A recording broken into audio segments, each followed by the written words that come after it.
Taarifa hiyo kule Afrika Kusini ni kwamba mahakama ya Afrika Kusini Alhamisi hii imemhukumu kifungo cha miaka 5 gerezani kiongozi wa upinzani nchini humo Julius Malema kwa kosa la kufyatua risasi katika mkutano wa umma miaka 8 iliyopita.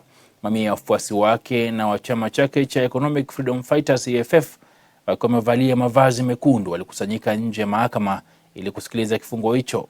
Basi makundi ya wanachama wa chama chake pia walikusanyika katika miji mingine ikiwemo Johannesburg kufuatilia kesi hiyo kutoka mji wa Kugupo, zamani kujulikana kama mji wa East London. Hakimu Tonwet Olivier alisema Malema mwenye umri wa miaka 45 alikiuka kwa makusudi sheria za kumiliki silaha kwa kufyatua risasi hewani wakati wa mkutano wa chama chake cha EFF mwaka wa 2018. Upande wa utetezi wa Malema hata hivyo ulitetea mteja wake na kusema lengo la risasi hizo lilikuwa kusherehekea tu.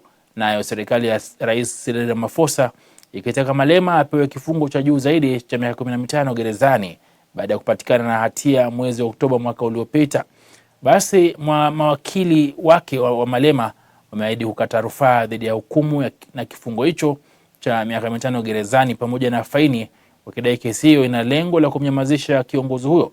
Kwa kifungo hiki Malema sasa atapoteza nafasi yake ya ubunge, wanachama wa chama chake wakiahidi kuandamana iwapo kiongozi wao atapelekwa gerezani. Chama chake cha EFF kilishinda chini ya 10% ya kura katika uchaguzi mkuu wa 2024 na kina wabunge 39 bungeni Afrika Kusini akiwemo yeye mwenyewe.